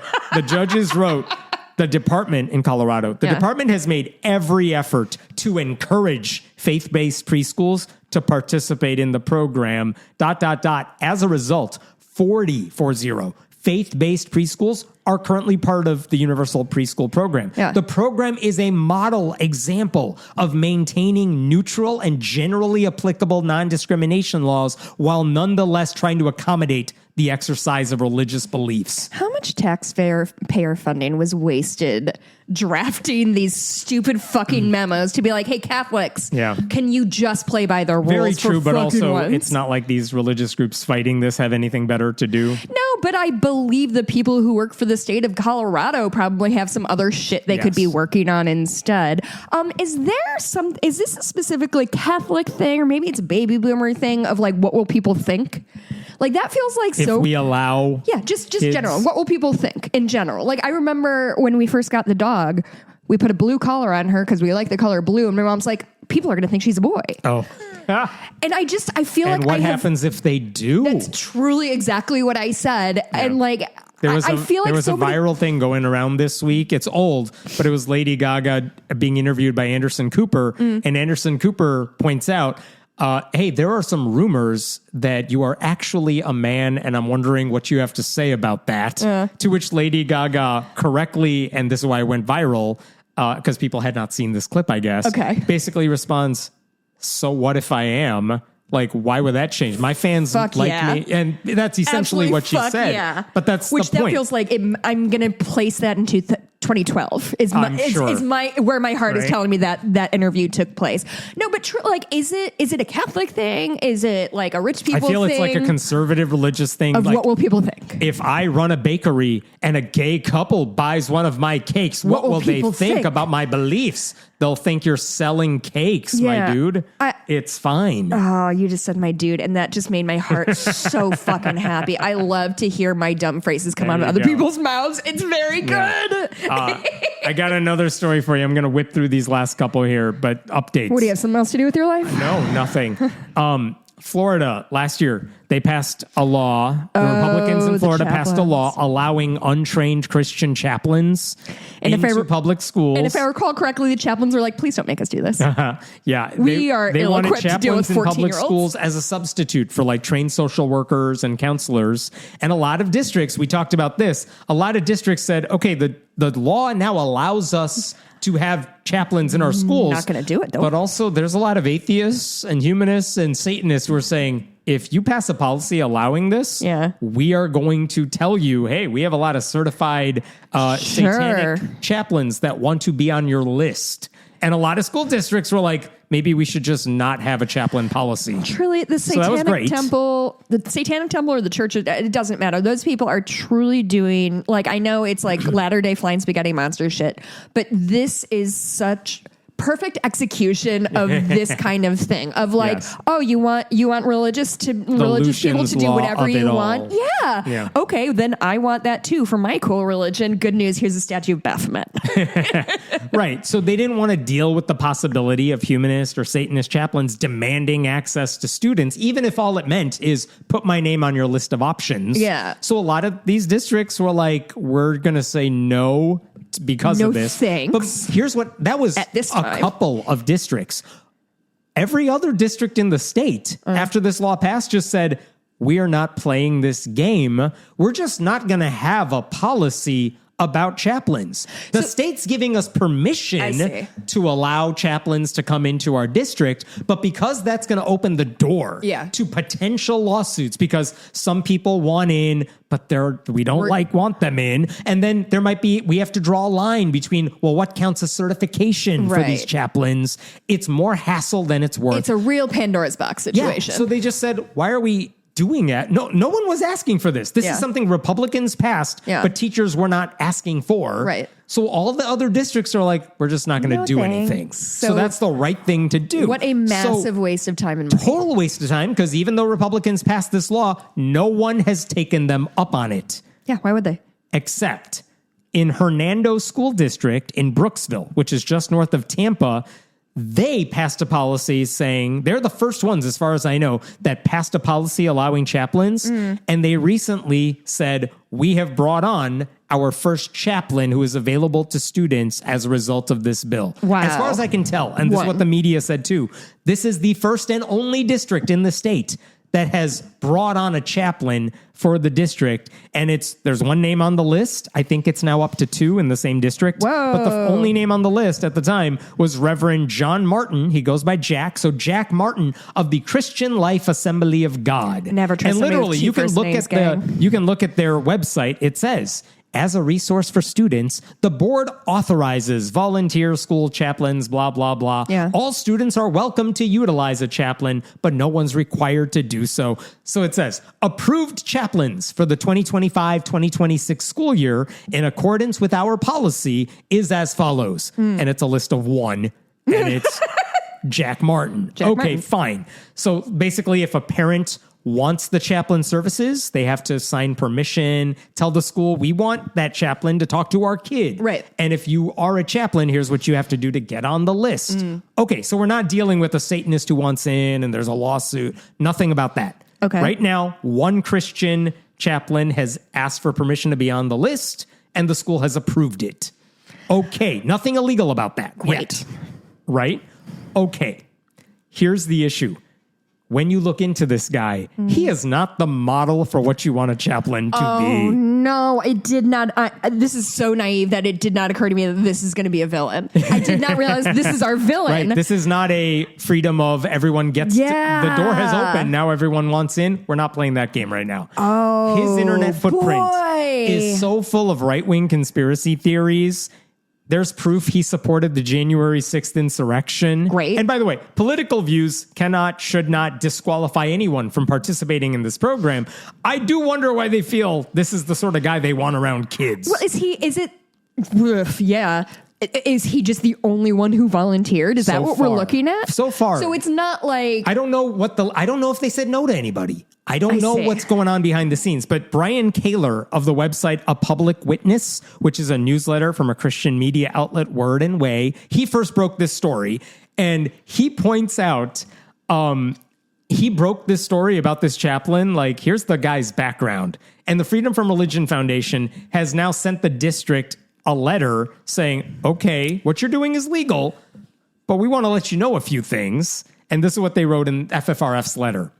Reverend Martin is affiliated with the so-called Black Robe Regiment, a Christian nationalist effort to get patriot pastors engaged in the public square and impacting political elections with their preaching.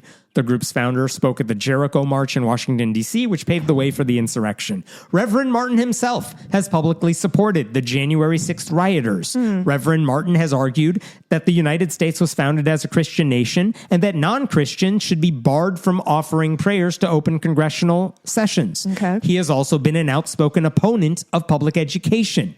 We request an outspoken opponent of public education, public literally education. saying, they have video of this, to any parent today, I would say, look into private schools. If you are of a particular faith, look into a faith-based school. And if you're not able to do that, consider homeschool.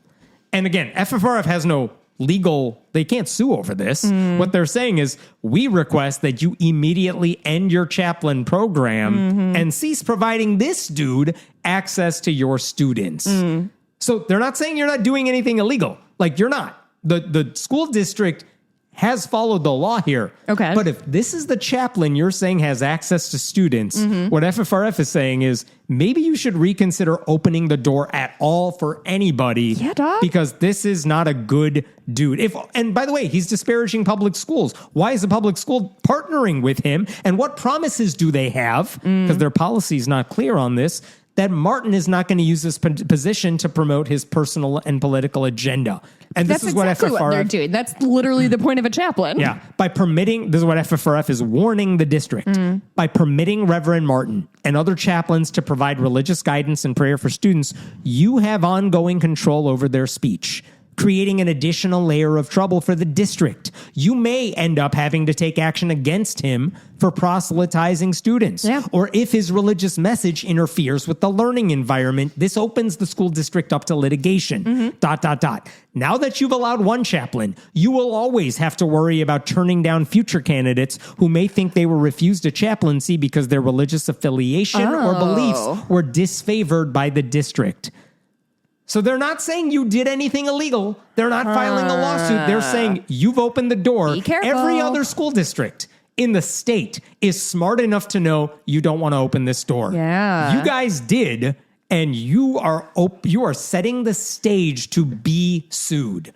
And the only way to stop this is not by going after this guy. He's a symptom. That's not the real problem. No, it's shut the door because this is not one you want to open. The district is better off canceling the program entirely. So, Wow. I don't know. I mean, by the way, in addition to everything I already told you about Martin, he has a video up on Rumble, like the right-wing YouTube, blaming Islam, all of it, apparently, just writ large. for 9/11. He has tweeted things like, quote, Hitler would have been a Democrat. He predicted that Michelle Obama would become, quote, the first transgender president. Boy, they love that one, huh? So, like, if this is the best chaplain you could find, maybe this is not a program you want to keep around. Do they accuse people of being trans as a way to criticize their perceived femininity, or are they like doing a witch hunt of they're everywhere and you'll never know, and imagine not knowing the correct, quote unquote, correct gender of a person? I don't know. They do it all the time. They did it to Macron's wife in France. Why? Like, she's suing over it, which is glorious. That's very suing funny. Candace Owens over that. Oh, Candace Owens did it? Yeah, and doubled down and tripled down on it. Oh, good for you, Candace. You stand by the courage of your convictions. Like, I don't know. Michelle Obama has 2 children who fucking look just like her. Don't logic your way out of this. Like, what are we doing? Yeah. So I don't know what the district's going to do. Right now, all I've seen as an update to this is they've added a second chaplain to their list, which, okay, they haven't shut it down yet, but... And they have every right to do it. It's legal. It's just stupid. It's very stupid. That's all. Deeply stupid. All right. I got one last story for you. This is a last update for you. All right. We talked about this maybe a couple of months ago, but it's been a little bit. Here's the backstory in California. There is a school district, public school district, the Chino Valley Unified School Board. And like a decade ago, this district was making the news because their board members, a majority of their 5 board members, were members of the same Christian megachurch run by a white Christian nationalist named Jack Hibbs.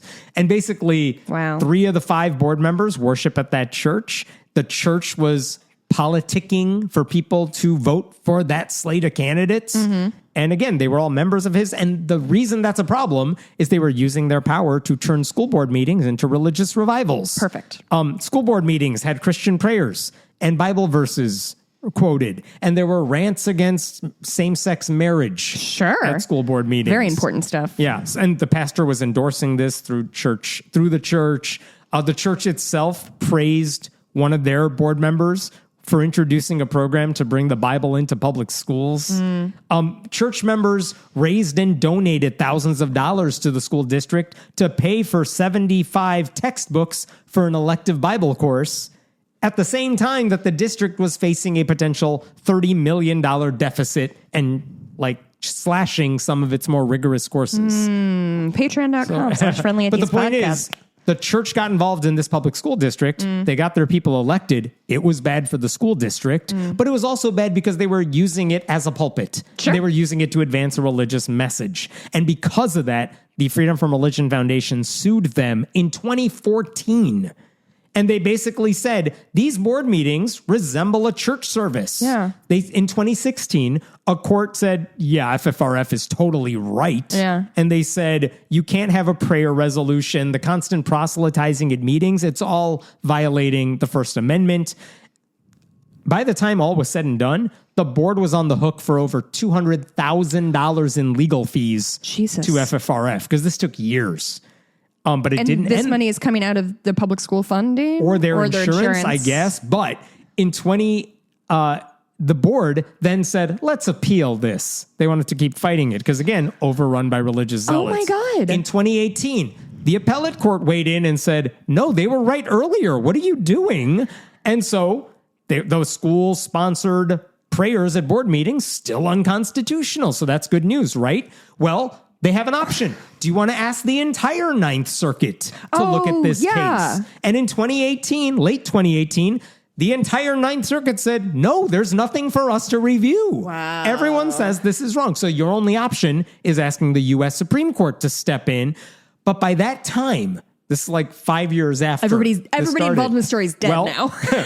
The school board had slightly different makeup, but they voted 3-2 not to appeal to the U.S. Supreme Court. Fucking Christ. And at that time, this whole charade cost the district over $282,000 that they had to pay out. And they did. Oh, my God. Okay, so here's the thing. That happened back then. In 2022, so prayers are no longer at their meetings. They cannot do the Bible verses at the meetings.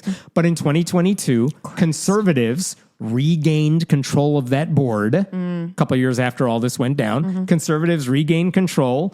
And a woman named Sonia Shaw, who won her seat, by the way, by 317 votes. Not a lot.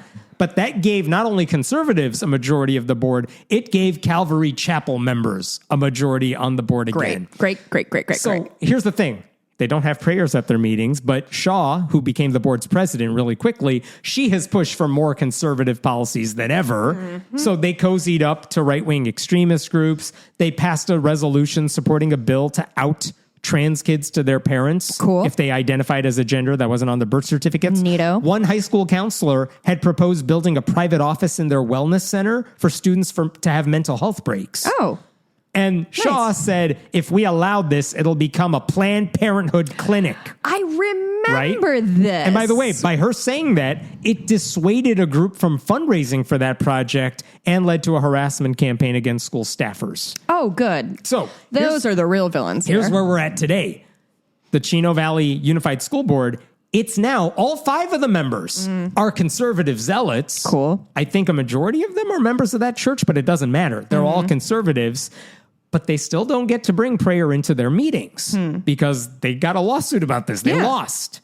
So what did they do? Last time we talked about this is back, I think in February, the board voted 4-0 because one dude was absent from that meeting. They voted 4-0 to ask the court, hey, in light of everything the Supreme Court's done in the past couple of years, can we reopen that case that we lost and try to bring prayer back at our meetings? That's literally what they argued. And like, according to their lawyers... Don't these people have hobbies? No. Basically what they said is the Kennedy case involving the showboating football coach who wanted to pray at midfield. Oh, the one where they just lied in the ruling and just lied in and that, lied? In that ruling, Supreme Court Justice Neil Gorsuch lied about all the facts of the case, but he said the rule that says, the Lemon Test, which says do certain laws violate church-state separation principles, that test is effectively dead. And what we got to go by is tradition and history and vibes. And what this school board said is, since the Lemon Test is dead and that was used to shut us down, can we use the vibes theory of Christian nationalism and bring prayer back in meetings because it's tradition? By the way, none of that made any sense. Church-state separation is still a thing, but that is what they were going with. And in July, they filed a formal request to the U.S. District Court in Central California saying, let's resurrect that old case. And that was what we were worried about. It's like, I don't think they're going to do it. But you never know. But you never know. And FFRF said, I guess we'll keep fighting this. So this week, maybe this week, or maybe it was last week. I know time means nothing anymore. But basically, a judge basically said, I don't even need to do a hearing on this. I'm just going to rule because no one disagrees about the facts leading up to this. Sure. You're just asking me, can we resurrect this case? See if it changed while it was baking. Yeah. And thankfully, he said, I am not resurrecting this case. And some of the things he said.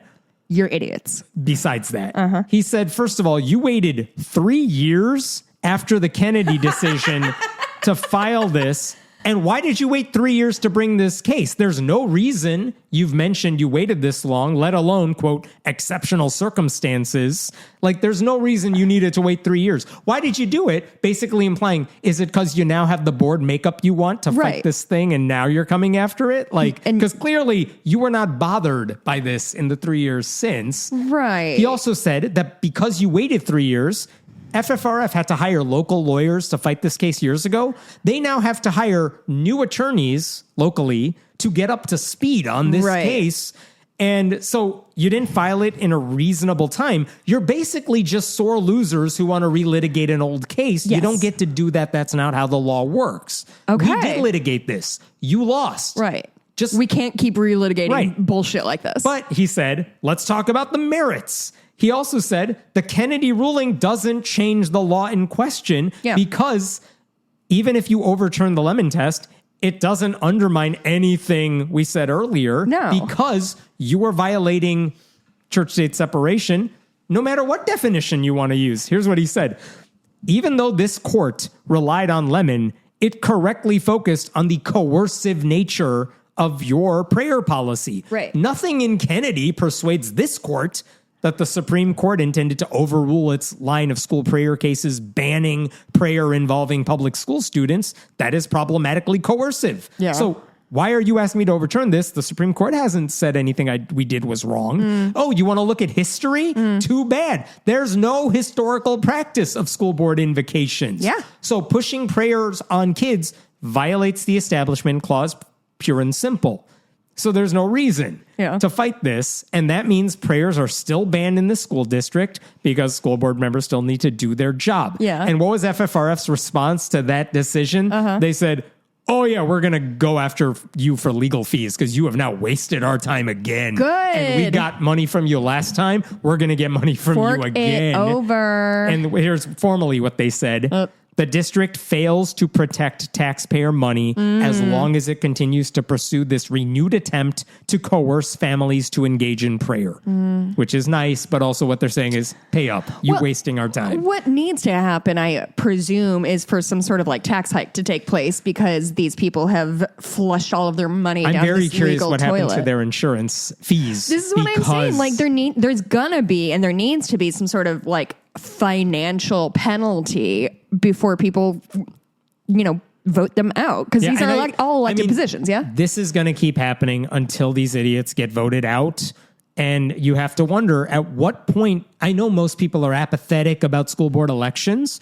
What does it take before the people in that community decide maybe we should focus on kids instead of your culture war battles? I mean, I love that the whole what will people think thing applies only to like if one of your students has gay parents and not what would people think that we have tied up this Central California school board in a decade of pointless litigation. Yeah. What will people think? That we're idiots? Yeah, we do. Hey, we do. It's me, Jess. We think you're stupid. So that's it. Is that it? That's it for now. That was a lot. Boy, we have been going almost 2 hours every week. I am so tired. There's so much more. I left stories off the list. We'll get to them next time. Anyway, please go to patreon.com/Friendly Atheist Podcast to support this show. We're going to talk in the bonus episode about those weird, have you seen the right-wing text messages? I saw them in passing. Can't wait. We're going to talk Very about that. Excited What about else are we talking about? Well, I have down that I won in trivia the other night. Nicely done. That's all I have for that particular topic. I've never won anything in my life, and my husband's family and I won trivia. Look at you. Very excited. Please leave us positive reviews on all the iTunes and whatnot. So Spotify gives us that video deal, which... Wait, what? They're giving out podcast deals again. Hey, Spotify, it's me, Jessica. I can shower before we do this if that's what it takes for me to make money doing this. There you go. You can always leave us a message on iTunes or wherever. This one is from Herald of Doom. Love you guys. 5 stars. Love you guys. Thinking you should do 2 podcasts a week so I can get my fix. Oh, Hemant. Oh no. Oh, Hemant. Listen. If there's enough public pressure and the Patreon pops off, then I will bully Hemant into a second episode. Do I see it happening? No, we don't have very wealthy people listening to us, unfortunately. It's fine. You don't have to. I'm just saying that, like, I don't know, angel investors, is that still a thing? There we go. You guys complement each other perfectly. Hemant does such a wonderful job of not only finding these stories, but doing the research and explaining how it affects everyone. While Jess is so fun to listen to. End of sentence. Oh, nice. No, the incredulity in her voice never ceases to amaze me, especially after a glass or 2 of wine. Don't let the haters hold you down. Keep smiling and laughing, even though Hemant does his best to get your feathers ruffled. You guys keep producing and I'll keep listening. What a lovely review. That was really nice. That's Thank you so much, Herald of Doom. We're also going to talk about... a compliment I got at a bar yesterday. Oh my God. Not a fight I got into. Wow. And I would like to talk about, now that the weather is nicer, I had a really nice lesson yesterday, brought some kids outside on their horses and they absolutely lost their mind. So yeah, do you have anything besides the... Nope. Come to, again, if you're interested, I'm giving a talk in near Orlando on Sunday. There you go. Come by if you can. Links are in the show notes. I love you, Orlando. We're done. You can shut it off.